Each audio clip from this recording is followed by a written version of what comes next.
Everything chill?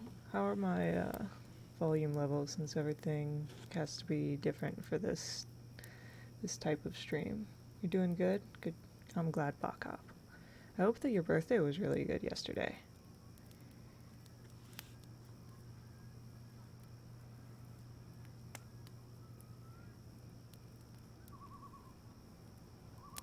Very cozy and comfy volume, and also yes, it was. Great.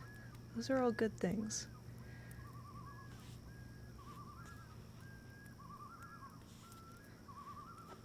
Yeah, also, happy late birthday. I forgot to wish you a happy birthday yesterday on the stream. I was busy thinking about how much I missed having bees in Bioshock. Because that's a thing that happens. But we are on chapter 16 of this book, I believe. If I can get open to this bookmark. Yep, chapter 16.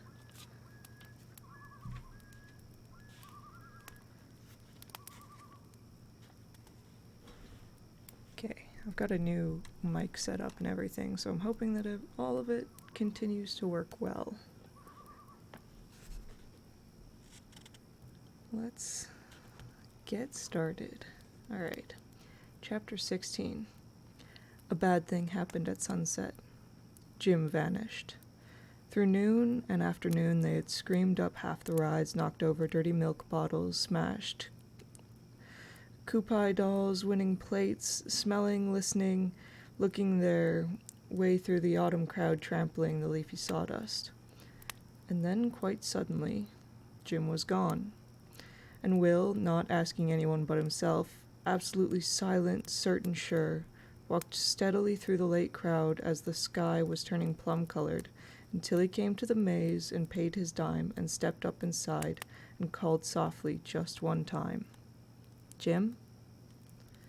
And Jim was there, half in, half out of the cold glass tides, like someone abandoned on a seashore when a close friend has gone far out, and there is wonder if he will ever come back. Jim stood as if he had not moved so much as an eyelash in 5 minutes, staring, his mouth half open, waiting for the next wave to come and show him more. Jim, get out of there! Will, Jim sighed faintly. Let me be. Like heck! With one leap, Will grabbed Jim's belt and hauled. Shuffling backward, Jim did not seem to know he was being dragged from the maze, for he kept protesting in awe at some unseen wonder. Oh, Will, oh, Willie, Will, oh, Willie. Jim, you nut, I'm taking you home. What? What? They were in the cold air. The sky was darker than plums now, with a few clouds burning late sunfire above. The sunfire flamed on Jim's feverish cheeks, his open lips, his wide and terribly rich green shining eyes. Jim, what did you see in there? The same as Miss Foley? What? I'm gonna bust your nose, come on. He hustled, pulled, shoved, half-carried this fever, this elation, this unstruggling friend. Can't tell you, Will, it wouldn't believe. Can't tell you, in there, oh, in there. Shut up! Will socked his arm. Scare heck out of me, just like she scared us. Bugs, it's almost supper time. Folks will think we're dead and buried. They were striding now, slashing the autumn grass with their shoes beyond the tents, the hay-smelling leaf-mold fields. Will glaring at town, Jim staring back at the high, now darkening banners of the last sun, as the last of the sun hit under the earth. Will, we got to come back tonight. Okay, come back alone. Jim stopped. You wouldn't let me come alone. You're always going to be around, aren't you, Will? To protect me?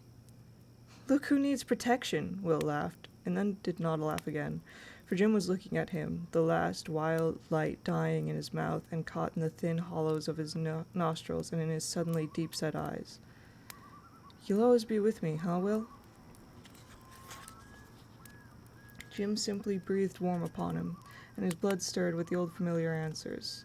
Yes, you know it. Yes. And turning together, they stumbled over a clanking dark mound of leather bag.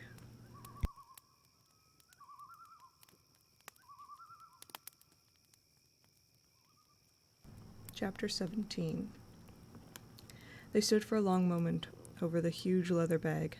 Almost secretively, Will kicked it and made a sound of iron indigestion. "Why," said Will, "that belongs to the lightning rod salesman." Jim slipped his hand through the leather mouth and heft forth the metal shaft clustered in chimeras, Chinese dragons, all fang, eyeball, and moss-green armor, all cross and crescent. Every symbol around the world that made men safe or seemed to, clung here, grieving the boy's hands with odd weight and meaning. Storm never came, but he went. Where? And why did he leave his bag? They both looked to the carnival, where dust colored the canvas billows. Shadows ran coolly to engulf them. People in cars honked home in tired commotions. Boys on skeleton bikes whistled dogs after. Soon night would come on the midway, while shadows rode the Ferris wheel up to cloud the stars. "People," said Jim, "don't leave their whole life laying around. This was everything the old man owned, something important." Jim breathed soft fire. Made him forget. So he just walked off and left this here. "What? What's so important you forget everything?" "Why," Jim exclaimed, examined his friend curiously, twilight in his face. "No one can tell you. You find out yourself. Mysteries and mysteries. Storm salesman's bag. If we don't look now, we might never know." "Jim, in 10 minutes, sure, Midway'll be dark, everyone home for dinner, just us alone, but won't it feel great? Just us. And here we go, back in." Passing the mirror maze, they saw two armies. A billion Jims, a billion Wills, collide, melt, vanish, and like those armies, so vanished the real army of people. The boys stood alone among the encampments of dusk, thinking of all the boys in town sitting down to warm food in bright rooms.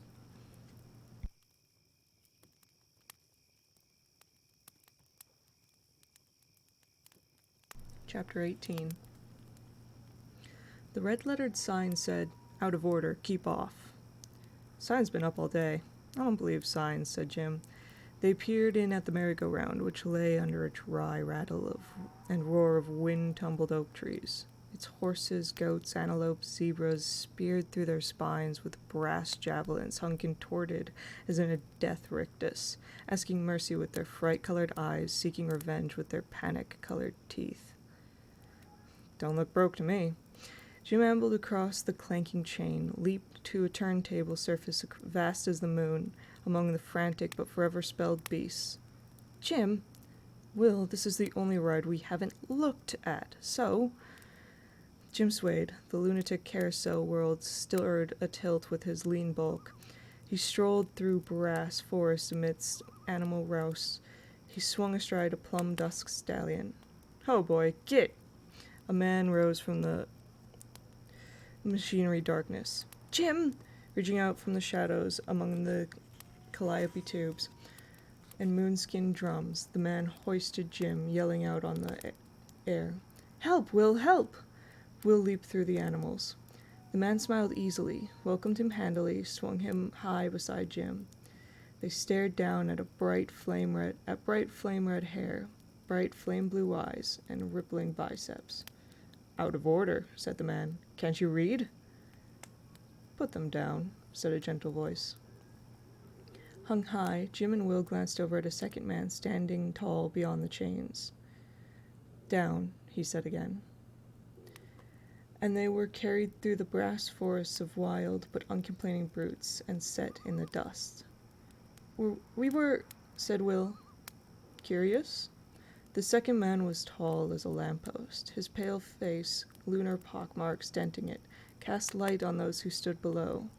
His vest was the color of fresh blood. His eyebrows, his hair, his suit were licorice black, and the sun-yellow gem which stared from the tie-pin thrust in his cravat was the same unblinking shade and bright crystal as his eyes. But in this instant, swiftly and with utter clearness, it was the suit which fascinated Will, for it seemed woven of boar bramble, clock spring hair, bristle, and all a sort of ever-trembling, ever-glistening dark hemp. The suit caught light and stirred like a bed of black tweed thorns, intermittently itching. covering the man's long body with motion, so it seemed he should excruciate, cry out, and tear the clothes free. Yet here he stood, moon calm, inhibiting his itchweed suit, and watching Jim's mouth with his yellow eyes. He never once looked at Will. "The name is Dark." He flourished a white calling card. It turned blue. Whisper. Red. Whisk. A green man dangled from a tree stamped on the card. Flit. Shh. Dark. And my friend with the red hair there is Mr. Cougar, of Cougar and Darks. Flip. Flick. Shh. Names appeared, disappeared on the white square. Combined shadow shows. Tick. Wash. A mushroom which stirred moldering herb pots. And Cross-Continental Pandemonium Theater Company.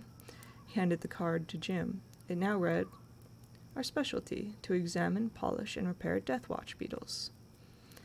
Calmly, Jim read it. Calmly, Jim put a fist into his copious and richly treasured pockets, rummaged, and held out his hand. On his palm lay a dead brown insect. "Here," said Jim. "Fix this." Mr. Dark exploded his laugh. "Superb! I will!" He extended his hand, his shirt sleeve pulled up.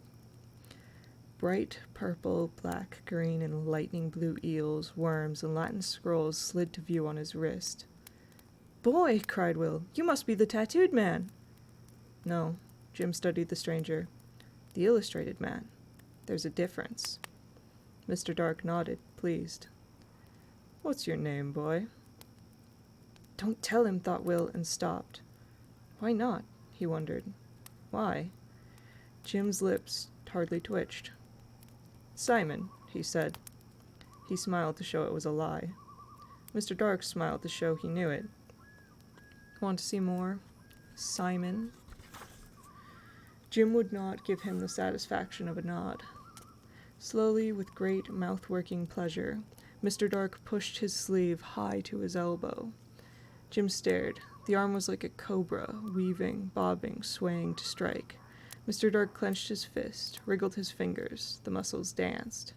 Jim wanted to run around and see, but could only watch, thinking, "Jim, oh, Jim." For there stood Jim, and there was this tall man, each examining the other as if he were a reflection in a shop window late at night. The tall man's brambled suit shadowed out now to color Jim's cheeks and storm over his wide and drinking eyes with a look of rain instead of the sharp cat green they always were. Jim stood like a runner who has come a long way, fever in his mouth, hands open to receive any gift. And right now it was a gift of pictures, twitched in pantomime, as Mr. Dark made his illustrations jerk, cold-skinned, over his warm, pulsed wrists as the stars came out above, and Jim stared, and Will could not see, and a long way off the last of the town people went away toward town in their warm cars. Jim said faintly, "Gosh," and Mr. Dark rolled down his sleeve. "Show's over. Supper time. Carnival's shut up until 7. Everyone out. Come back, Simon, and ride the merry-go-round when it's fixed. Take this card. Free ride." Jim stared at the hidden wrist and put the card in his pocket. "So long." Jim ran. Will ran. Jim whirled, glanced back, leaped for the second time in the hour, vanished. Will looked up into the tree where Jim squirmed on a limb, hidden. He looked back. Mr. Dark and Mr. Cougar were turned away, busy with the merry-go-round. "Quick, Will!" "Jim? They'll see you! Jump!" Will jumped. Jim hauled him up. The great tree shook. A wind roared by in the sky. Jim helped him cling, grasping among the branches. "Jim, we don't belong here." "Shut up! Look!" whispered Jim. Somewhere in the carousel machinery there were taps and brass knockings, a faint squeal and whistle of calliope steam. "What was on his arm, Jim?" "A picture." "Yeah, but what kind?" "It was—" Jim shut his eyes. "It was a picture of a snake. That's it, snake." But when he opened his eyes, he would not look at Will. "Okay, if you don't want to tell me." "I told you, Will, a snake. I'll get him to show it to you later. You want that?" No, thought Will. I don't want that. He looked down at the billion footprints left in the sawdust on the empty midway, and suddenly it was a lot closer to midnight than to noon. "I'm going home." "Sure, Will, go on. Mere mazes, old teacher ladies, lost lightning rod bags, lightning rod salesmen disappear, snake pictures dancing, unbroken merry-go-rounds, and you want to go home? Sure, old friend Will, so long." Will started down the tree and froze. "All clear?" a voice cried below. "Clear!" someone shouted at the far end of the midway. Mr. Dark moved not 50 feet away to a red control box near the merry-go-round ticket booth. He glared in all directions. He glared into the tree. Jim hugged the limb, tightening into smallness. "Start up!" With a pop, a bang, a jangle of reins, a lift and downfall, a rise and ascend of brass, the carousel moved. The figure seated in the carved white wooden sleigh chair was very small. No, I think I missed a page. There we go. "But," thought Will, it's broke, out of order." He flickered a glance at Jim, who pointed down wildly. The merry-go-go was running, yes, but it was running backward. The small calliope inside the carousel machinery rattle-snapped its nervous stallion shivering drums, clashed its harvest moon cymbals, toothed its castanets, and throatily choked and sobbed its reeds and whistles and baroque flutes. The music, Will thought, it's backwards too. Mr. Dark jerked about, glanced up as if he had heard Will's thought. A wind shook the trees in its black tumults. Mr. Dark shrugged and looked away. The carousel wheeled faster, shrieking, plunging, going roundabout back. Now Mr. Cougar, with his flaming red hair and fire-blue eyes, was pacing the midway, making a last check. He stood under their tree. Will could have let spit down on him. Then the calliope gave a particularly violent cry of foul murder which made dogs howl in far countries, and Mr. Cougar, spinning, ran and leaped on the back-whirling universe of animals who, tail first, head last, pursued an endless circling night toward unfound and never-to-be-discovered destinations. Hand-slapping brass poles, he flung himself into a seat where, with his bristly red hair, pink face, and incredible sharp blue eyes, where he sat, going back around, the music squealing swift back with him like insucked breath. The music, thought Will, what is it, and how do I know it's backside first? He hugged the limb, tried to catch the tune, then hum it forward in his head, but the brass bells, the drums, hammered his chest, revved his heart so he felt his pulse reverse, his blood turn back in perverse thrusts through all his flesh. So he was nearly shaken, free to fall. So all he did was clutch, hang pale, and drink in the sight of the backwards turning machine and Mr. Dark alert at the controls on the sidelines. It was Jim who first noticed the new thing happening. For he kicked Will, once. Will looked over, and Jim nodded frantically at the man in the machine as he came around the next time. Mr. Cougar's face was melting like pink wax. His hands were becoming doll hands. His bones sank away beneath his clothes then shrank down to fit his dwindling frame. His face flickered, going, and each time around he melted more. He saw Jim's head shift, circling. The carousel wheeled, a great back-drifting lunar dream, the horses thrusting, the music in-gasped after, while Mr. Cougar, as simple as shadows, as simple as light, as simple as time, got younger and younger and younger. Each time he wheeled to view, he sat alone with his bones, which shaped like warm candles burning away to tender years. He gazed serenely at the fiery constellations, the children-inhabited trees which went away from him as he removed himself from them, and his pink nose diminished, and his sweet wax ears reshaped themselves into small pink roses. Now no longer 40 where he had begun his back-spiraled journey, Mr. Cougar was 19. Around he went. The reverse parade of horse, pole, music, man became young man fast rendered down to boy. Mr. Cougar was 17, 16, another and another time around the sky, under the sky and trees, and Will's whispering, Jim counting the times around, while the night air warmed to summer heat by friction of sun-metal brass. The passionate back-turned flight of beasts wore the wax doll down and washed him clean with still stranger musics until all ceased, all died away to stillness. The calliope shut up its brass works, the ironmongery machines hissed off, and with a faint whine, like desert sands blown back up Arabian hourglass, the carousel rocked on seaweed waters and stood still. The figure seated in the carved white wooden sleigh chair was very small. Mr. Cougar was 12 years old. No, Will's mouth shaped the word. No, Jim's did the same. The small shape stepped down from the silent world, its face in shadow, but its hands, newborn, wrinkled pink, held out in raw carnival lamplight. The strange man-boy shot his gaze up, down, smelling fright somewhere, terror and awe in the vicinity. Will balled himself tight, shut his eyes. He felt the terrible gaze shoot through the leaves like blown needle darts, pass on. Then, rabbit running, the small shape lit off down the empty midway. Jim was first to stir the leaves aside. Mr. Dark was gone, too, in the evening hush. It seemed to take Jim forever to fall down to earth. Will fell after. They both stood, clamorous, with alarms, shaken by numbing, because they'd ran off into the night and unknown. And it was Jim who spoke from their mutual confusion, and trembling, as each held the other's arm, seeing the small shadow rush, luring them across the meadow. "Oh, Will, I wish we could go home. I wish we could eat, but it's too late. We gotta see more, don't we?" "Lord," said Will miserably, "I guess we do." And they ran together, following they didn't know what, on out and away to who could possibly guess where.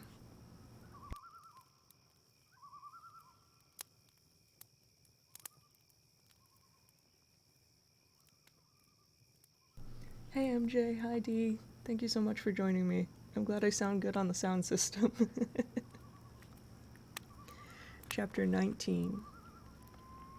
Out on the highway, the last faint watercolors of the sun were gone beyond the hills, and whatever they were chasing was so far ahead as to be only a swift fleck, now shown in lamplight, now set free, running into dark. 28, gasped Jim. 28 times! The merry-go-round, sure, Will jerked his head. 28 times I counted. It went back around. Up ahead, the small shape stopped and looked back. Jim and Will ducked in by a tree and let it move on. It, thought Will. Why do I think it? He's a boy. He's a man. No. It is something that has changed, and that's what it is. They reached and passed the city limits, and swiftly jogging, Will said, "Jim, there must have been 2 people on that ride, Mr. Cougar and this boy, and—" "No, I never took my eyes off him." They ran by the barber shop. Will saw but did not see a sign in the window. He read but did not read. He remembered, he forgot, he plunged on. "Hey, he turned on Culpeper Street. Quick!" They rounded a corner. "He's gone!" The street lay long and empty in the lamplight. Leaves blew on the hopscotch-chalked sidewalks. "Will, Miss Foley lives on this street." "Sure, 4th house, but—" Jim strolled casually, whistling, hands in pockets. Will with him. At Miss Foley's house, they glanced up. In one of the softly lit front windows, someone stood looking out. A boy, no more and no less than 12 years old. "Will," cried Jim softly. "That boy. Her nephew?" "Nephew, heck, keep your head away. Maybe he can read lips. Walk slow, to the corner and back. You see his face? The eyes, Will. That's the one part of people don't change. Young, old, 6 or 60. Boy's face, sure, but the eyes were the eyes of Mr. Cougar." "No. Yes." They both stopped to enjoy the swift pound of each other's heart. "Keep moving." They moved. Jim held Will's arm tight, leading him. "You did see Mr. Cougar's eyes, huh? When he held us up to crack our heads together, you did see the boy, just off the ride? He looked right up near me, hid in the tree, and boy, it was like opening the door of a furnace. I'll never forget those blue eyes. And they are there now. They are there now, in the window. Turn around. Now, let's walk back easy and nice and slow. We've got to warn Miss Foley what's hiding in her house, don't we?" "Jim, Look, you don't give a darn about Miss Foley or what's in her house. Jim said nothing. Walking arm in arm with Will, he just looked over at his friend and blinked once, let the lids come down over his shiny green eyes and go up. And again Will had the feeling about Jim that he always had about an old, almost forgotten dog. Sometime every year that dog, good for many months, just ran on out into the world and didn't come back for days, and finally did limp back all burred and scrawny and odorous of swamps and dumps he had rolled in the dirty mangers and foul dropping places of the world, simply to turn home with a funny little smile pinned to his muzzle. Dad had named the dog Pluto, the wilderness philosopher, for you saw by his eyes that there was nothing he didn't know. Returned, the dog would live in innocence again, tread patterns of grace, for months, then vanish, and the whole thing start over. Now, walking here, he thought he heard Jim whimper under his breath. He could feel the bristles stiffen all over Jim, felt Jim's ears flatten, saw him sniff the new dark. Jim smelled smells that no one knew, heard ticks from clocks that told another time. Even his tongue was strange now, moving along his lower and now his upper lip as they stood in front of Miss Foley's house again. The front window was empty. Going to walk up and ring the bell, said Jim. What, meet him face to face? My aunt's eyebrows, Will. We gotta check, don't we? Shake his paw, stare him in his good eye or some such, and if it is him... We don't warn Miss Foley right in front of him, do we? We'll phone her later, Dom. Up we go. Will sighed, and let himself be walked up the steps, wanting but not wanting to know if the boy in this house had Mr. Cougar hid, but showing like a firefly between his eyelashes. Jim rang the bell. What if he answers? Will demanded. Boy, I'm so scared I could sprinkle dust. Jim, why aren't you scared? Why? Jim examined both of his untrembled hands. I'll be darned, he gasped. You're right. I'm not. The door swung wide. Miss Foley beamed out at them. Jim, Will, how nice. Miss Foley, blurted Will. You okay? Jim glared at him. Miss Foley laughed. Why shouldn't I be? Will flushed. All those darn carnival mirrors. Nonsense, I've forgotten all about it. Well, boys, are you coming in? She held the door wide. Will shuffled a foot and stopped. Beyond Miss Foley, a beaded curtain hung like a dark blue thunder shower across the parlor entry. Where the colored rain touched the floor, a pair of dusty, small shoes poked out. Just beyond the downpour, the evil boy loitered. Evil, Will blinked. Why evil? Because. Because was reason enough. A boy, yes. And evil. Robert? Miss Foley turned, calling through the dark blue, always falling beads of rain. She took Will's hand and gently pulled him inside. Come, meet two of my students. The rain poured inside. A fresh, candy-pink hand broke through, all by itself, as if testing the weather in the hall. Good grief, thought Will, he'll look me in the eye, see the merry-go-round and himself on it moving back. I know it's printed on my eyeball like I'd been struck by lightning. Miss Foley, said Will. Now a pink face stuck through the dim, frozen necklaces of storm. We gotta tell you a terrible thing. Jim struck Will's elbow hard to shut him. Now the body came out through the dark, watery flow of beads. The rain shushed behind the small boy. Miss Foley leaned towards him, expectant. Jim gripped his elbow fiercely.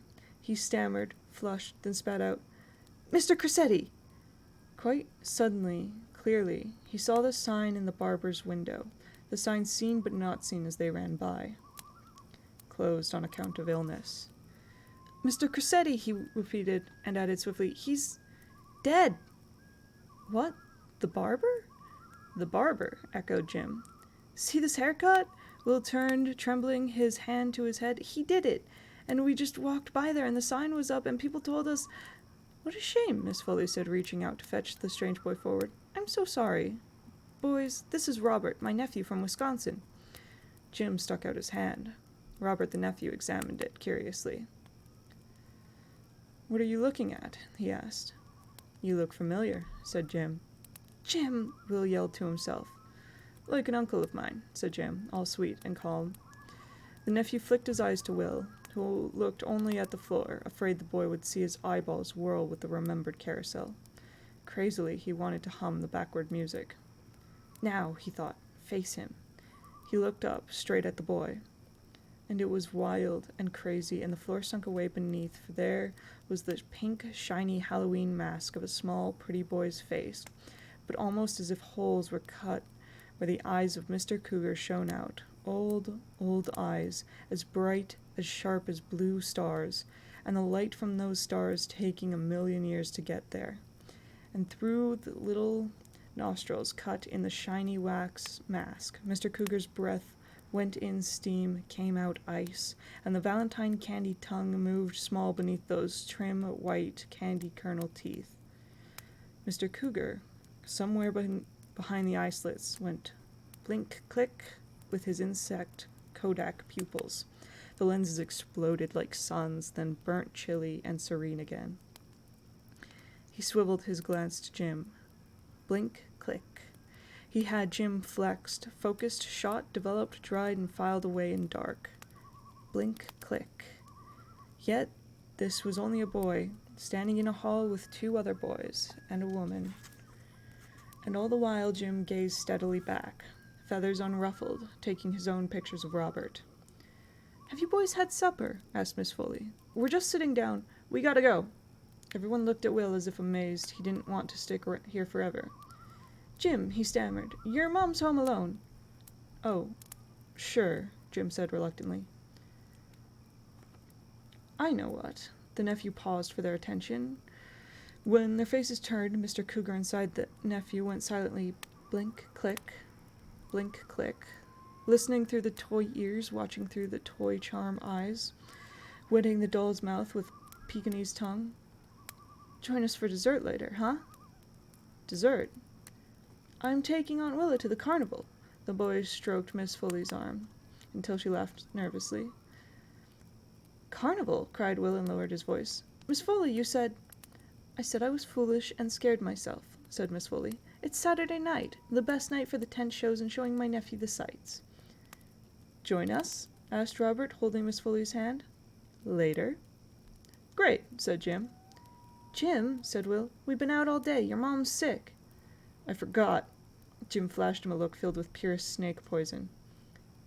Flick. The nephew made an x-ray of both, showing them, no doubt, as cold bones, trembling in warm flesh. He stuck out his hand. "Tomorrow, then. Meet you by the sideshows." "Swell." Jim grabbed the small hand. "So long." Will jumped out the door, then turned with a last agonizing appeal to the teacher. "Miss Foley?" "Yes, Will?" "Don't go with that boy," he thought. "Don't go near the shows. Stay home. Oh, please." But then he said, "Mr. Cressetti's dead." She nodded, touched, waiting for his tears.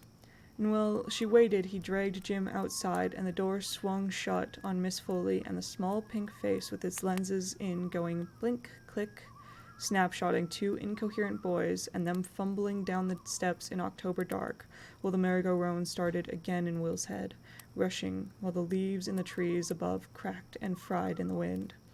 Aside, Jim sputtered, "Jim, you shook hands with him, Mr. Cougar. You're not going to meet him." "It's Mr. Cougar, all right. Boy, those eyes. If I met him tonight, we'd solve the whole shooting match. What's eating you, Will?" "Eating me?" At the bottom of the steps now, they tussled in fierce and frantic whispers, glancing up at the empty windows, where, and now and again, a shadow passed. Will stopped. The music turned in his head. Stunned, he squinched his eyes. "Jim, the music that the calliope played when Mr. Cougar got backwards." "Yeah? It was the funeral march, played backwards." "Which funeral march?" "Which? Jim, Chopin only wrote one. The funeral march." "But why played backwards?" "Mr. Cougar was marching away from the grave, not toward it, wasn't he? Getting younger, smaller, instead of older, and dropping dead." "Willie, you're terrific." "Sure, but—" Will stiffened. "He's there. The window again. Wave at him." "So long." "Now walk and whistle something. Not Chopin, for God's sakes." Jim waved. Will waved. They both whistled "Oh, Susanna." The shadow gestured small in the high window. The boys hurried off down the street.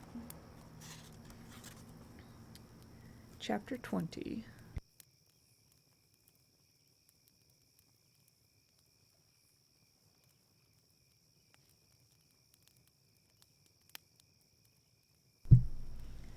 Two suppers were waiting in two houses. One parent yelled at Jim, two parents yelled at Will. Both were sent hungry upstairs. It started at 7 o'clock. It was done by 7:03. Doors slammed, locks clacked, clocks ticked. Will stood by the door. The telephone was locked away, outside. Even if he called, Miss Foley wouldn't answer. By now she'd be gone beyond town. Good grief. Anyway, what could he say? Miss Foley, that nephew's no nephew? That boy's no boy? Wouldn't she laugh? She would. For the nephew was a nephew. The boy was a boy. Or it seemed such. He turned to the window. Jim, across the way, stood facing the same dilemma in his room. Both struggled. It was too early to raise the windows and stage whisper to each other. Parents below were busy growing crystal radio peach fuzz in their ears, alert. The boys threw themselves on their separate beds in their separate houses, probed mattresses for chocolate chunks put away against the lean years, and ate moodily. Clocks ticked. 9, 9:30, 10. The door rattled softly as Dad unlocked the door. "Dad!" thought Will. "Come in. We got to talk." But Dad only chewed his breath in the hall. Only his confusion, his always puzzled, half-bewildered face could be felt beyond the door. He wouldn't come in, thought Will. Walk around, talk around, back off from a thing, yes. But come sit, listen? When would he ever? Will? Will quickened. "Will," said Dad. "Be careful." "Careful?" cried Mother, coming along the hall. "Is that all you're going to say?" "What else?" Dad was going downstairs now. "He jumps, I creep. How can you get two people together like that? He's too young, I'm too old. God, sometimes I wish we'd never—" The door shut. Dad was walking away on the sidewalk. Will wanted to fling up the window and call. Suddenly Dad was so lost in the light. So lost in the night. "Not me. Don't worry about me, Dad," he thought. "You, Dad, stay in. It's not safe. Don't go." But he didn't shout. And when he softly raised the window, at last the street was empty. And he knew it would be just a matter of time before that light went on in the library across town.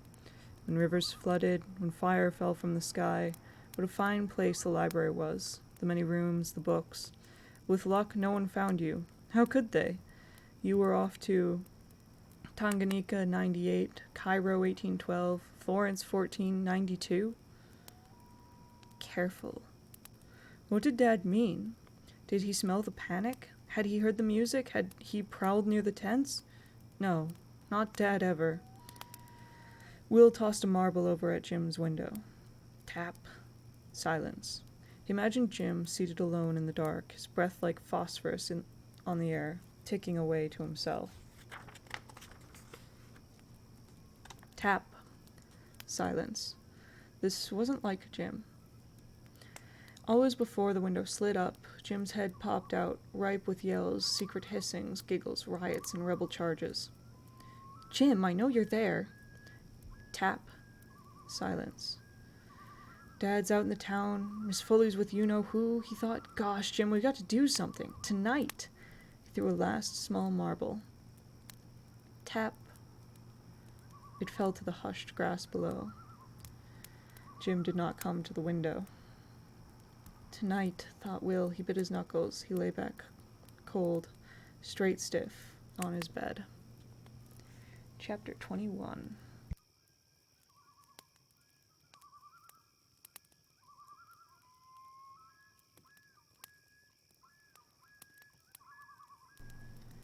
In the alley beyond the house was a huge, old-fashioned pine plank boardwalk. It had been there ever since Will remembered, since civilization unthinkingly poured forth the dull, hard, unresisting cement sidewalks. His grandfather, a man of strong sentiment and wild impulse, who let nothing go without a roar, had flexed his muscles in favor of this vanishing landmark, and with a dozen handymen had toted a good 40 feet of the walk into the alley where it had lain like a skeleton of some indefinable monster through the years, baked by sun, lushly rotted by rains. The town clock struck 10. Lying abed, Will realized he'd been thinking about grandfather's vast gift from another time. He was waiting to hear the boardwalk speak. In what language? Well, boys have never been known to go straight up to houses to ring bells to summon forth friends. They prefer to chuck dirt at clapboards, hurl acorns down soft roof shingles, or leave mysterious notes flapping from kites stranded on attic window sills. So it was with Jim and Will. Late night, if there were gravestones to be leapfrogged, or dead cats to be hurled down sour people's chimneys. One or the other of the boys would prowl out under the moon and xylophone dance on that old, hollow, echoing musical boardwalk. Over the years, they had tuned the walk, prying up an A board, nailing it here, lifting up an F board and pounding it back down there until the walk was as near to being as melodious as weather and two interpreters could fashion it.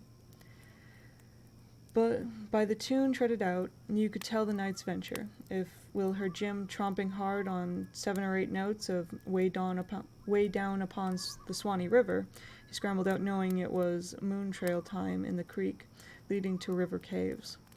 If Jim heard Will out leaping about like a scalded Airedale on the timbers, and the tune remotely suggested marching through Georgia, it meant plums, peaches, or apples were right enough to get sick on out beyond town. So this night, Will held his breath, waiting for some tune to call him forth. What kind of tune would Jim play to represent the carnival, Miss Foley, Mr. Cougar, and or the evil nephew?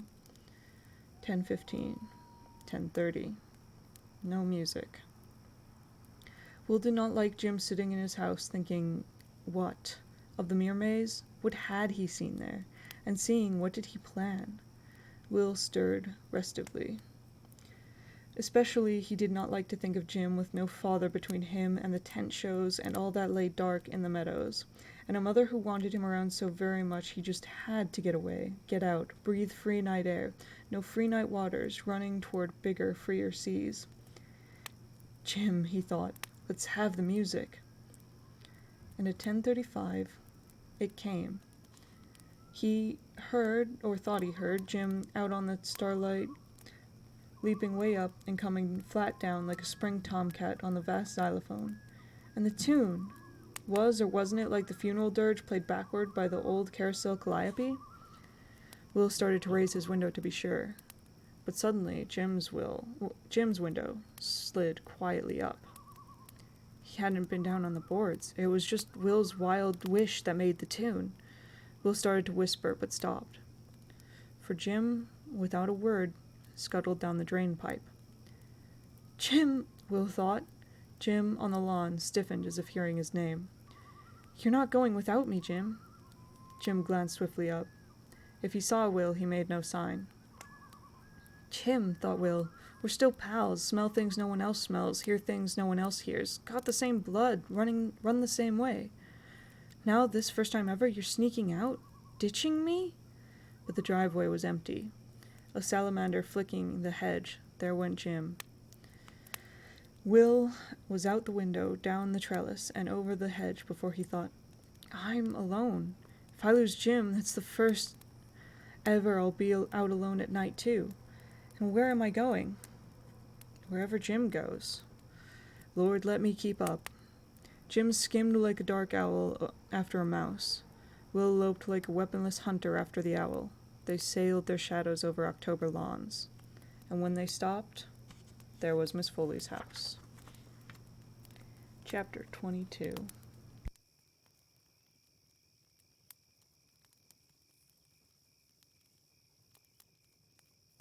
Thank you so much for the lurk, guys, and for the hydrate. I am doing that right now.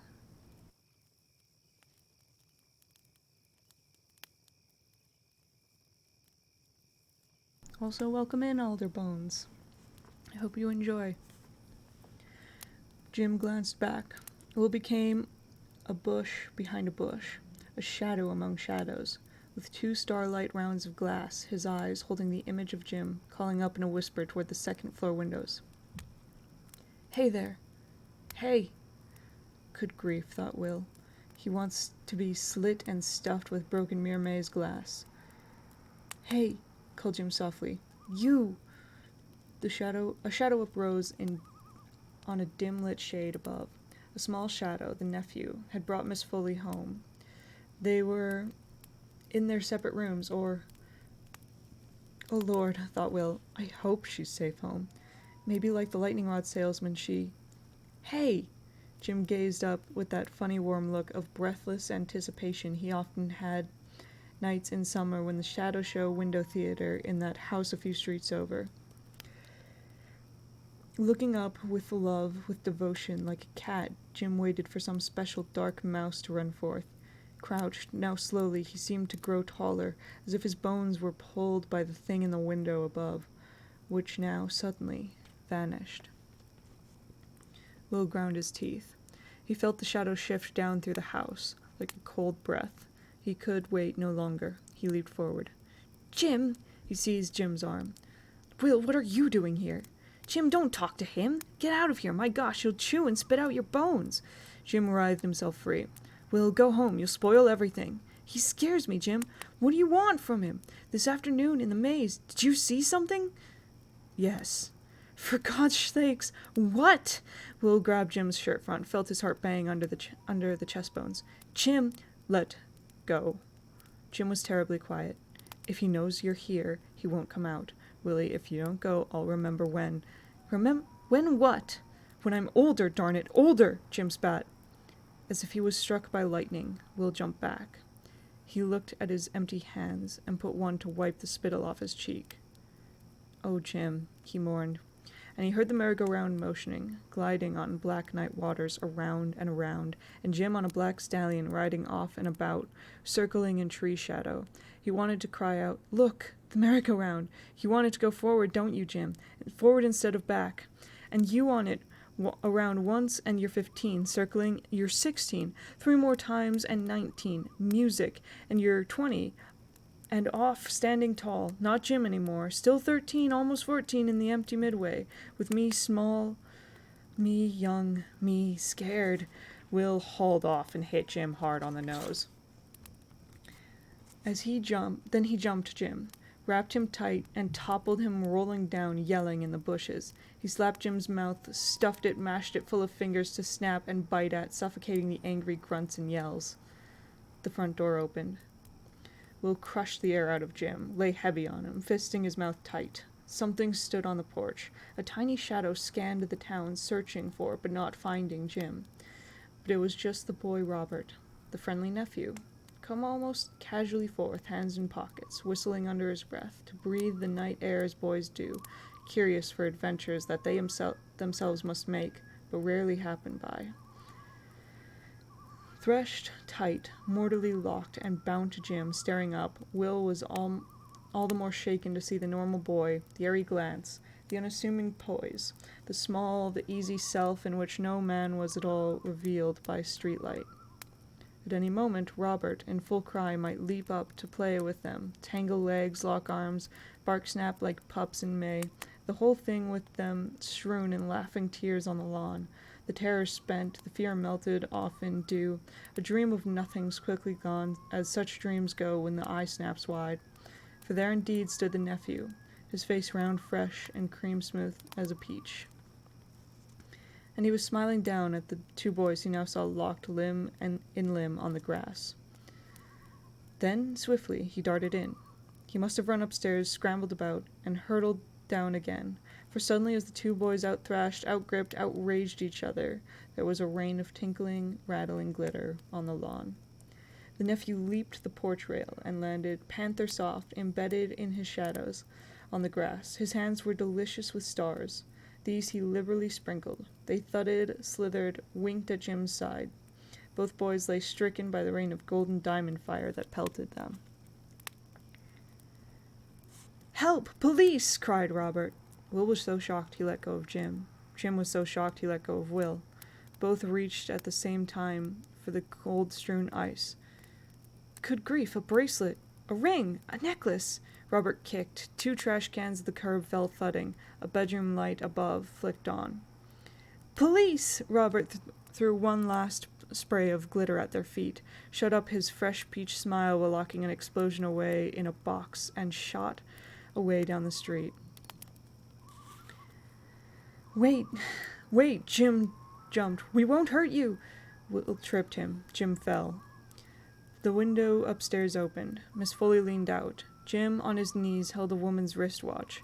Will blinked at a necklace in his hands. Who's there? She cried. Jim? Will? What's that you got? But Jim was running. Will stopped only long enough to see the window empty itself with a wail as Miss Foley pulled in to see her room. Then he heard her full scream. When he heard her full scream, he knew she had discovered the burglary. Running, Will knew he was doing just what the nephew wanted. He should turn back, pick up the jewels, tell Miss Foley what happened. But he must save Jim. Far back he heard Miss Foley's new cries, turn on, more lights.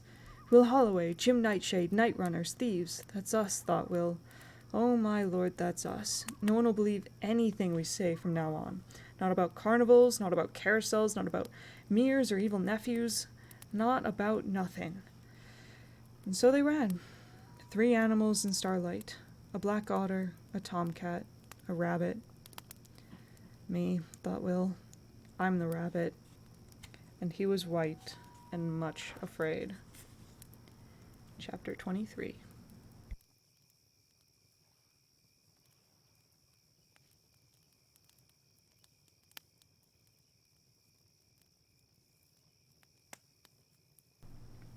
They hit the carnival grounds at a good 20 miles an hour, give or take, a mile, the nephew in the lead, Jim close behind, and Will further back, gasping, shotgun blasts of fatigue in his feet, his head, his heart. The nephew, running scared, looked back, not smiling. Fooled him, thought Will. He figured I wouldn't follow. Figured I'd call the police, get stuck, not be believed, or run hide. Now he's scared I'll beat the tar out of him and wants to jump on that ride and run around, getting older and bigger than me. Oh, Jim, we gotta stop him, keep him young, tear his skin off. But he knew from Jim's running there'd be no help from Jim. Jim wasn't running after nephews. He was running toward free rides. The nephew vanished around a tent far ahead. Jim followed. By the time Will reached the midway, the merry-go-round was popping to life. In the pulse, the din, the squeal-around of music, the small, fresh-faced nephew rode the great platform in a swirl of midnight dust. Jim, 10 feet back, watched the horses leap, his eyes striking fire from the high-jumped stallion eyes. The merry-go-round was going forward. Jim leaned at it. Jim! Cried Will. The nephew swept from sight borne around by the machine. Drifted back again, he stretched out pink fingers, urging softly. Jim? Jim twitched 1 foot forward. No! Will plunged. He knocked, seized, held Jim. They toppled. They fell in a heap. The nephew, surprised, whisked on in darkness, 1 year older. 1 year older, thought Will. On the earth, 1 year taller, bigger, meaner. Oh, God, Jim, quick! He jumped up, ran to the control box. The complex mysteries of brass switch and porcelain covering and sizzling wires. He struck the switch, but Jim, behind, babbling, tore at Will's hands. Will, you'll spoil it! No! Jim knocked the switch full back. Will spun and slapped his face, each clenching the other's elbows, rocked, flailed. They fell against the control box. Will saw the evil boy, a year older still, glide around into night. 5 or 6 more times around, he'd be bigger than the 2 of them. Jim, he'll kill us! Not me! No! Will felt a sting of electricity. He yelled, pulled back, hit the switch handle. The control box spat. Lightning jumped to the sky. Jim and Will, flung by the blast, lay watching the merry-go-round run wild. The evil boy whistled by, clenched to a brass tree. He cursed, he spat, he wrestled with wind, with centrifuge. He was trying to clutch his way through the horses, the poles, to the outer rim of the carousel. His face came, went. He clawed, he brayed. The control box erupted blue showers. The carousel jumped and bucked. The nephew slipped. He fell. A black stallion's steel hoof kicked him. Blood printed his brow. Jim hissed, rolled, thrashed, Will riding him hard, pressing him to the grass, trading yell for yell, both fright-pale, heart-ramming, heart, Electric bolts from the switch flushed up in white stars, a gush of fireworks. The carousel spun 30, spun 40. Will, let me up! Spun 50 times. The calliope howled, boiled steam ran ancient dry, then played nothing, its keys gibbering. Only chatterings boiled up through the vents. Lightning unraveled itself over the sweated outflung boys, delivered flame to the silent horse stampede to light their way around, with the figure lying on the platform, no longer a boy, but a man, no longer a man, but more than a man, and even more, much more than that, around.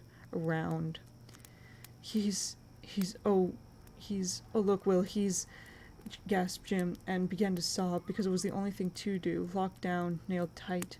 Oh, God, Will, get up, we gotta make it run backward. Lights flashed on in the tents, but no one came out. Why not? Will thought crazily. The explosions? The electric storm? Do the freaks think the whole world's jumping through the midway? Where's Mr. Dark? In town? Up to no good? What? Where? Why? He thought he heard the agonized figure sprawled on the carousel platform drum his heart super fast, then slow, very fast, very slow, incredibly fast, then slow as the moon going down the sky on a white night in winter. Something on the carousel wailed faintly. Thank God it's dark, thought Will. Thank God I can't see. There goes someone. Here comes something. There, whatever it is, goes again. There. A bleak shadow on the shuddering machine tried to stagger up, but it was late. Later still. Very late. Latest of all. Oh, very late. The shadow crumbled. The carousel, like the earth spinning, whipped away air, sunlight, sense and sensibility, leaving only dark, cold, and age. In a final vomit, the switchbox blew itself completely apart. All the carnival lights blinked out. The carousel slowed itself through the cold night wind. Will let Jim go. How many times, thought Will, did it go around? 60? 80? 90? How many times, said Jim's face, all nightmare, watching the dead carousel shiver and halt in the dead grass, a stopped world now which nothing, not their hearts, heads, or hands could send back anywhere. They walked slowly to the merry-go-round, their shoes whispering. The shadowy figure lay on the near side, on the plank floor, its face turned away. One hand hung off the platform. It did not belong to a boy. It seemed a huge wax hand shriveled by fire. The man's hair was long, spidery white. It blew like milkweed in the breathing dark. They bent to see the face. The eyes were mummified shut. The nose was collapsed upon gristle. The mouth was a ruined white flower, the petals twisted into a thin wax sheath over the clenched teeth through which faint bubbling sighed. The man was small inside his clothes, small as a child, but tall, strung out, and old, so old, very old. Not 90, not 100, no, not 110, but 120 or 130 impossible years old. Will touched. The man was cold as an albino frog. He smelled of moon swamps and old Egyptian bandages. He was something found in museums, wrapped in nicotine linen, sealed in glass. But he was alive, puling like a babe and shriveling until death, fast, very fast, before their eyes. Will was sick over the side of the carousel. Then, falling against each other, Jim and Will sledge-hammered the insane leaves and unbelievable grass, the insubstantial earth with their numb shoes fleeing off down the midway. Chapter 24. Thank you so much for the hydrate. I will be doing that now.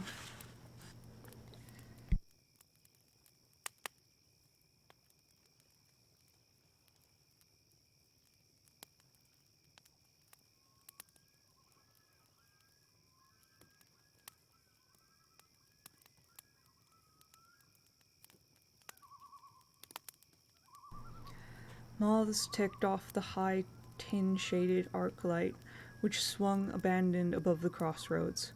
Below, in a deserted gas station in the midst of country wilderness, there was another ticking. In a coffin-sized phone booth, speaking to people lost somewhere across night hills, two white-faced boys were crammed, holding to each other at every flit of bat, each sliding of cloud across the stars. Will hung up the phone. The police and an ambulance were coming. At first he and Jim had shout-whispered, wheezed at each other, pumping along, stumbling. They should go home, sleep, forget. No, they should take a freight train west. No, for Mr. Cougar, if he survived what they'd done to him, that old old man would follow them over the world until he found and tore them apart.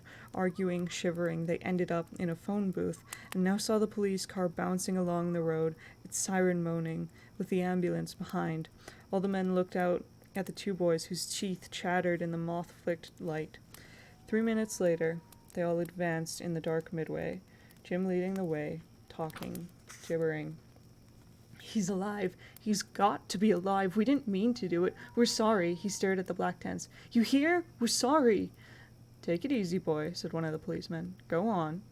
The two policemen in midnight blue, the two interns like ghosts, the two boys made the last turn past the Ferris wheel and reached the merry-go-round. Jim groaned. The horses trampled the night air in mid-plunge. Starlight glittered on the brass poles. That was all. He's gone. He was here, we swear, said Jim. 150, 200 years old and dying of it. Jim, said Will. The four men stirred uneasily. They must have taken him in a tent, Will started off. A policeman took his elbow. Did you say 150 years old? He asked Jim. Why not 300? Maybe he was. Oh, God. Jim turned, yelling, Mr. Cougar, we brought help. Lights blinked on in the freak tent. The huge banners out front rumbled and lashed as arc lights flushed over them. The police glanced up. Mr. Skeleton, the Dust Witch, the Crusher, Vesuvio the Lava Sipper danced soft, big painted on each separate flag. Jim paused by the wrestling freak show entry. Mr. Cougar, he pleaded. You there? The tent flaps mouthed out a warm lion air. What? Asked a policeman. Jim read the moving flaps. They said yes. They said, come in. Jim stepped through. The others followed. Inside they squinted through crisscross tent pole shadows to the high freak platforms, and all the world-wandered aliens, crippled of face, of bone, of mind, waiting there. At a rickety card table nearby, 4 men sat playing orange, lime green, sun-yellowed cards printed with moon beasts and winged, sun-symboled men. Here the akimbo skeleton might play like a piccolo. Here the blimp who could be punctured every night, pumped up at dawn. Here the midget, known as the wart, who could be mailed parcel post, dirt cheap, and next to him, an even littler accident of cell and time, a dwarf so small and perched in such a way you could not see his face behind the cards clenched before him in arthritic and tremulous oak-gnarled fingers. The dwarf, Will started. Something about those hands. Familiar. Where, who, what? But his eyes snapped on. There stood Monsieur Guillotine, black tights, black long stockings, black hood overhead, arms crossed over his chest, stiff straight by his chopping machine, the blade high in the tent sky, a hungry knife all flashes and meteor shine, much desiring to cleave space. Below, in the head cradle, a dummy sprawled, waiting quick doom. There stood the Crusher, all ropes and tendons, all steel and iron, all bone monger, jaw cruncher, horseshoe taffy puller. And there the Lava Sipper, Vesuvio of the chafed tongue, of the scalded teeth, who spun scores of fireballs hissing in Ferris of flame, which streaked shadows along the tent roof. Nearby in booths, another 30 freaks watched the fires fly until the Lava Sipper glanced, saw intruders, and let his universe fall. The suns drowned in a water tub. Steam billowed, all froze in a tableau. An insect stopped buzzing. Will glanced swiftly. There, on the biggest stage, A tattoo needle poised like a blowgun dart in his rose-crusted hand stood Mr. Dark, the illustrated man. His picture crowds flooded raw upon his flesh. Stripped bare down to the navel, he'd been stinging himself, adding a picture to his left palm with his dragonfly contraption. Now, with the insect droned dead in his hand, he wheeled. But Will, staring beyond him, cried, "There he is! There's Mr. Cougar!" The police, the interns, quickened. Behind Mr. Dark, sat the electric chair. In this chair sat a ruined man, last seen strewn wheezing in a collapse of bones and albino wax on the broken carousel. Now he was erected, propped, strapped in this device full of lightning power. That's him! He was dying! The blimp ascended to his feet. The skeleton spun about, tall. The wart flea-hopped to the sawdust. The dwarf let fall his cards and flirted his now mad, now idiot eyes around, ahead, over. I know him, thought Will. Oh God, what have they done to him? The lightning rod salesman.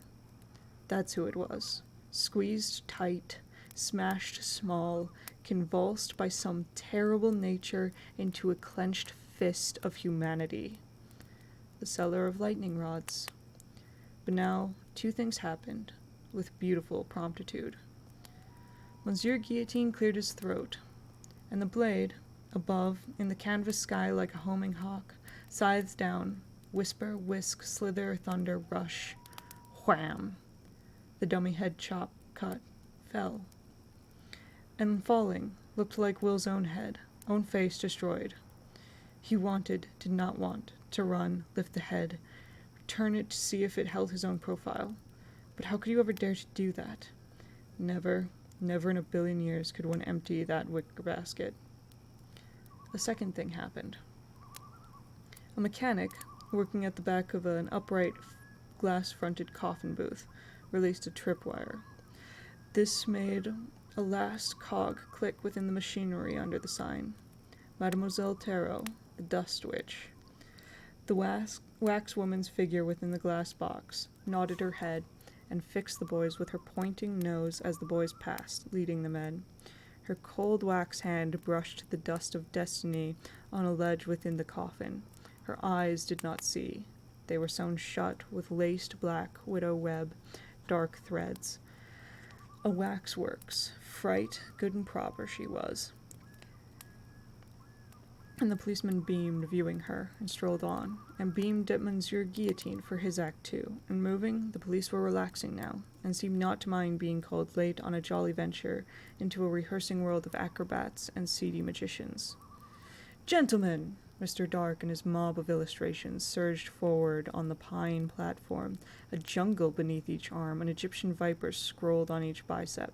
"Welcome! You're just in time, we're rehearsing our new acts." Mr. Dark waved, and strange monsters gaped their fangs from his chest. A cyclops, with a navel for a squinting moron eye, twitched on his stomach as he strode. Lord, thought Will, is he bringing that crowd with him, or is the crowd pulling him along by his skin? From all the creaked platforms, from the muffled sawdust, Will felt the freaks wheel and fix their eyes enchanted, as were interns and police, by this illustrated throng of humanity that in one agglomerative move dominated and filled the immediate air and tent sky with silent shoutings for attention. Now part of the wasp needle tattooed population spoke. It was Mr. Dark's mouth over and above this calligraphic explosion, this railroad accident of monsters and tumult upon his sweating skin. Mr. Dark chanted forth the organ tones from his chest. His personal electric blue-green populations trembled, even as the real freaks in the sawdust tent floor trembled, even as, hearing in their most secret marrow, Jim and Will trembled and felt more freak than the freaks themselves. "Gentlemen, boys, we've just perfected a new act. You'll be the first to see," cried Mr. Dark. The first policeman, his hand casually nestled to his pistol holster, squinted up at that vast coral of beasts and beings. This boy said... Said? The illustrated man barked a laugh. The freaks leaped in a frolic of shock, then calmed as carnival owner continued with great ease, patting and soothing his own illustrations, which somehow patted and soothed the freaks. Said... But what did he see? Boys always scare themselves at sideshows, eh? Run like rabbits when the freaks pop out. But tonight, especially tonight... The machine glanced beyond the erector's set papier-mâché relic constricted in the electric chair. Who's he? Him! Will saw fire lick up through Mr. Dark's smoke-clouded eyes, saw him just as quickly snuff it out. The new act! Mr. Electrico! No! Look at the old man! Look! Will yelled. The police turned to appraise his demon cry. Don't you see? Said Will. He's dead. Only thing holds him up is the straps. The interns gazed upon the great flake of winter flung into and held by the black electric chair. Oh gosh, thought Will. We thought it would be all be simple. The old man, Mr. Cougar, dying, so we bring the doctors to save him, so he forgives us. Maybe the carnival doesn't hurt us. Lets us go. But now this? What's next? He's dead. It's too late. Everyone hates us. And Will stood among the others, feeling cold air waft down from the unearthed mummy, and from the cold mouth and cold eyes locked up in frozen eyelids. Inside the frozen nostrils, not a white hair stirred. Mr. Cougar's ribs under his collapsed shirt were stone-rigid, and his teeth under his clay lips were dry ice cold. Put him out at noon and fog would steam off him. The interns glanced at each other. They nodded. The policeman at this took one step forward. Gentlemen! Mr. Dark scuttled a tarantula hand up an electric brass switchboard. 100,000 volts will now burn Mr. Electrico's body. No, don't let him, Will cried. The policeman took another step. The interns opened their mouths to speak. Mr. Dark flicked a swift, demanding glance at Jim. Jim cried, No, it's all right. Jim! Will, yes, it's okay. Stand back. The spider clutched the switch handle. This man is in a trance. As part of our new act, I have hypnotized him. He could suffer injury if you shock him from his spell. The interns shut their mouths. The police stopped moving. 100,000 volts. Yet he will come forth alive, whole in sound mind and body. No! A policeman grabbed Will. The illustrated man and the men and beasts asprawl in frenzies on him now snatched and banged the switch. The tent light snuffed out. Policemen, interns, boys jumped up their flesh in cobs and boils. But now, in swift midnight shuddering, the electric chair was a hearth, and on it the old man blazed like a blue autumn tree. The police flinched. The interns leaned back, as did the freaks, blue fire in their eyes. The illustrated man, hand glued to the switch, looked upon the old man. The old man was flint rock dead, yes, but electricity alive sheathed over him. It swarmed in his cold shell ears. It flickered in his deep as an abandoned stonewell nostrils. It crept blue eels of power on his praying mantis fingers, his grasshopper knees. The illustrated man's lips thrust wide. Perhaps he yelled, but no one heard against the immense fry, blast, and slam sizzle of power which crawled in, around, under, about man and prisoning chair.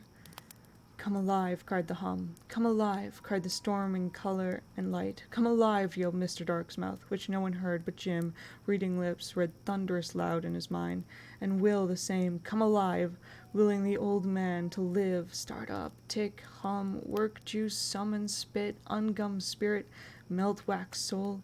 He's dead! But no one heard Will either, no matter how he pushed against the lightning clamor. Alive, Mr. Dark's lips licked and savored. Alive, come alive. He ratcheted the switch to the last notch. Live, live. Somewhere dominoes protested, skirled, shrilled, moaned a bestial language. The light turned bottle green. Dead, dead, thought Will. But live, alive, cried machines, cried flame and fire, cried mouths of crowds of living beasts on illustrated flesh. So the old man's hair stood up in prickling fumes. Sparks bled from his fingernails, dripped seething splatters on pine planks. Green simmerings wove shuttles through dead eyes. The illustrated man bent violently above the old, dead thing, his prides of beast drowned deep in sweat, his right hand thrust in hammering demand upon the air.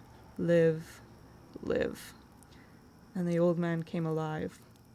Will yelled himself hoarse, and no one heard.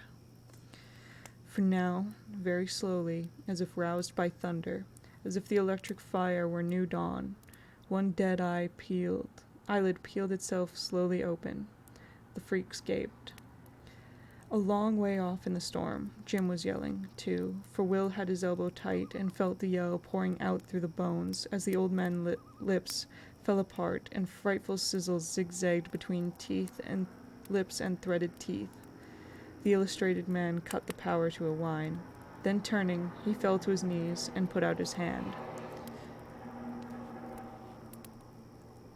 Away off, up there on the platform, there was the faintest stir as of an autumn leaf beneath the man's shirt. The freaks exhaled. The old man sighed. Yes, thought Will, they're breathing for him, helping him, making him to live. Inhale, exhale. Inhale, exhale. Yet it looked like an act. What could he say or do? Lungs, so, someone whispered. The dust witch, back in her glass box? Inhale, the freaks breathed. Exhale, their shoulders slumped. The old man's lips trembled. Heartbeat. 1, 2, so. The witch again? Will feared to look. A vein ticked in a small watch in the old man's throat. Very slowly now, that right eye of the old man opened full, wide, fixed, stared like a broken camera. It was like looking through a hole in space with no bottom forever. He grew warmer. The boys below grew colder. Now the old and terribly wise with nightmare eye was so wide and so deep and so alive all to itself in that smashed porcelain face that there at the bottom of the eye somewhere the evil nephew peered along and out at the freaks, interns, police, and Will. Will saw himself, saw Jim, 2 little pictures posed in reflection on that single eye. If the old man blinked, the 2 images would be crushed by his lid. The illustrated man on his knees turned at last and gentled all with his smile. Gentlemen, boys, here indeed is the man who lives with lightning. The policeman laughed. This motion shook his hand off his holster. Will shuffled to the right. The old spittle eye followed, sucking at him with its emptiness. Will squirmed left, as did the phlegm that was the old man's gaze, while his chill lips peeled wide to reshape, an echoed gasp, a flutter. From deep below the old man bounced his voice ricocheting off the dank stone walls of his body until it fell out into his mouth. Welcome. The words fell back in. Come. The policemen nudged each other with identical smiles. No, cried Will suddenly. That's no act. He was dead. He'll die again if you cut the power. Will slapped his own hand to his mouth. Oh, Lord, he thought, what am I doing? I want him alive so he'll forgive us, let us be, but... Oh, Lord, even more, I want him dead. I want them all dead. They scare me so much I got hairballs big as cats in my stomach. I'm sorry, he whispered. Don't be, cried Mr. Dark. The freaks made a commotion of blinks and glares. What next from the statue in the cold, sizzling chair? The old man's one eye gummed itself. The mouth collapsed, a bubble of yellow mud in a sulfur bath. The illustrated man banged the switch a notch. Grinning wildly at no one, he thrust a steel sword in the old man's empty, glove-like hand.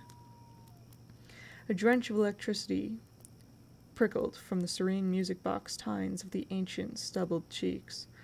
That deep eye showed swift as bullet hole. Hungry for Will, it found and ate of his image. The lips steamed. I saw the boys sneak into the tent. The desiccated bellows filled, then pin-punctured the swamp air out in faint wails. We rehearsing, so I thought, play this trick.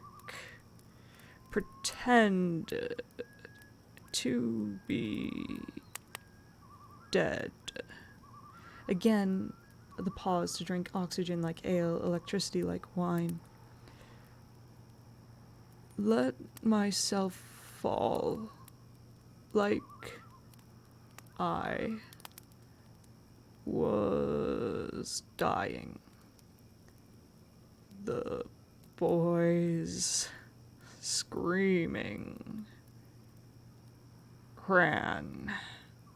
The old man husked out syllable on syllable. Ha. Pause. Ha. Pause. Ha. Electricity hem-stitched the whistling lips. The illustrated man coughed gently. This act, it tires, Mr. Electrico. Oh, sure, one of the policemen started. Sorry, he touched his cap. Fine show. Fine, said one of the interns. Will glanced swiftly to see the intern's mouth, what it looked like saying this, but Jim stood in the way. Boys, a dozen free passes. Here. Mr. Dark held them out. Jim and Will didn't move. Well, said one policeman. Sheepishly, Will reached out for the flame-colored tickets, but stopped as Mr. Dark said, Your names? The officers winked at each other. Tell 'em, boys. Silence. The freaks watched. Simon, said Jim. Simon Smith. Mr. Dark's hand, holding the tickets, constricted. Oliver, said Will. Oliver Brown. The illustrated man sucked in a mighty breath. The freaks inhaled. The vast, in-gasped sigh might have, seemed to, stir Mr. Electrico. His sword twitched, its tip leaped to spark-sting Will's shoulder, then sizzled over in blue-green explosions at Jim. Lightning shot Jim's shoulder. The policeman laughed. The old man's wide eye blazed. I dub thee asses and fools.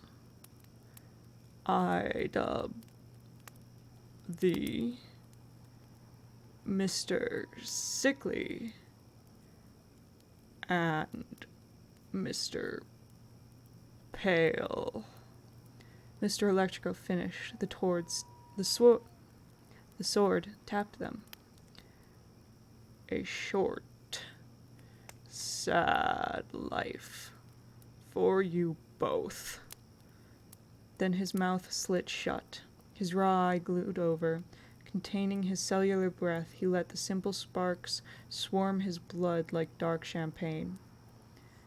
The tickets, murmured Mr. Dark. Free rides, come any time. Come back. Come back. Will grabbed the tickets. They jumped, they bolted from the tent. The policemen, smiling and waving all around, followed at their leisure. The interns, not smiling, like ghosts in their white suits, came after. They found the boys huddled in the back of the police car. They looked as though they wanted to go home.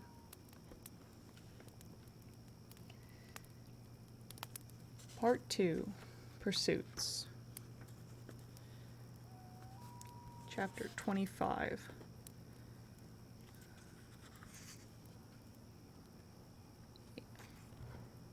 chapter 25 is really short, so we'll do it, and then that's probably where I'm gonna end, just so you guys know.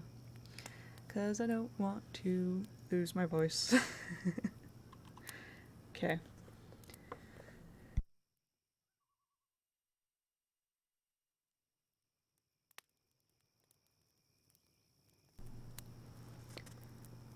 She could feel the mirrors waiting for her in each room, much the same as you felt without opening your eyes that the first snow of winter has just fallen outside your window.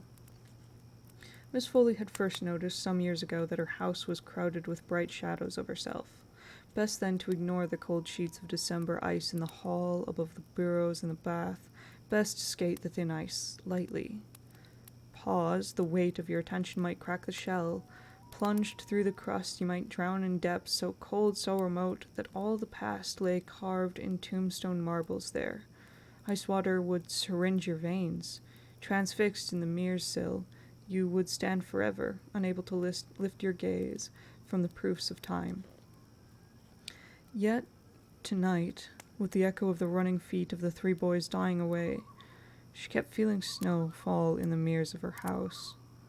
She wanted to thrust through the frames to test their weather, but she was afraid that doing this might cause all the mirrors to somehow assemble in a billionfold multiplications of self, an army of women marching away to become girls, and girls marching to become infinitely smaller children. So many people crammed in one house would provoke suffocation.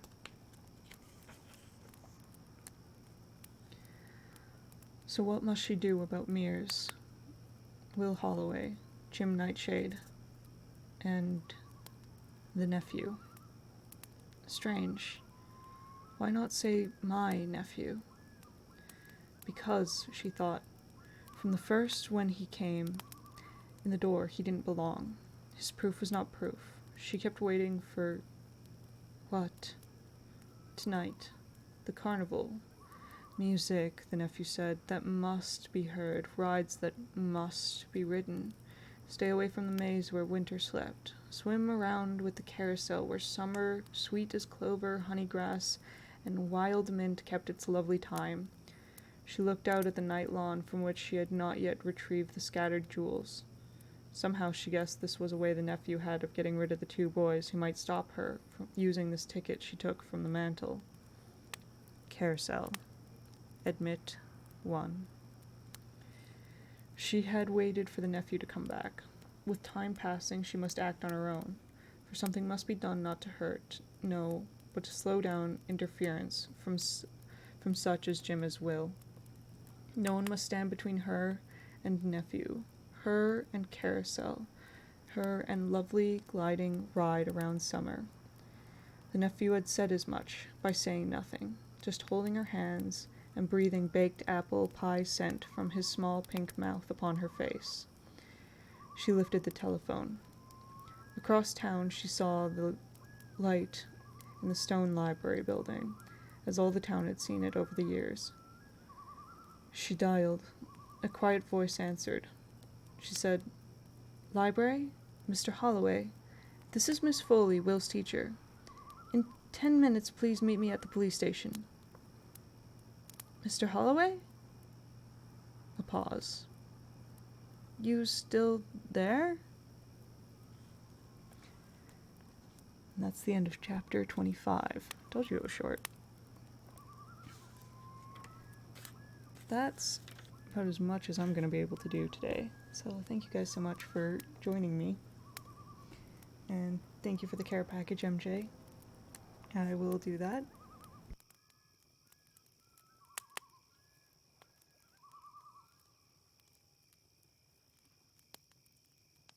I'm glad you're enjoying it, Buck Up. This is my favorite Halloween book, and I'm just so incredibly happy to share it with you guys.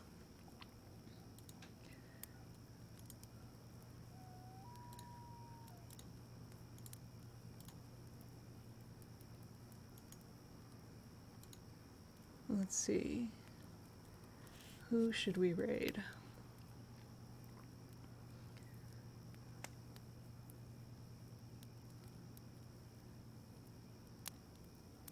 You know who I haven't rated in a long time who's currently playing an incredible game is Akina-chan.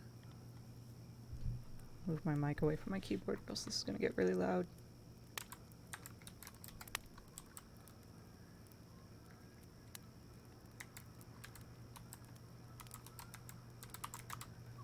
She's currently playing Turnip Boy Committing Tax Fraud. Turnip Boy Commits Tax Evasion is the name of the game, and it is one that I really want to play someday, but I haven't rated her in a long time, so I think it is definitely time. Enjoy that.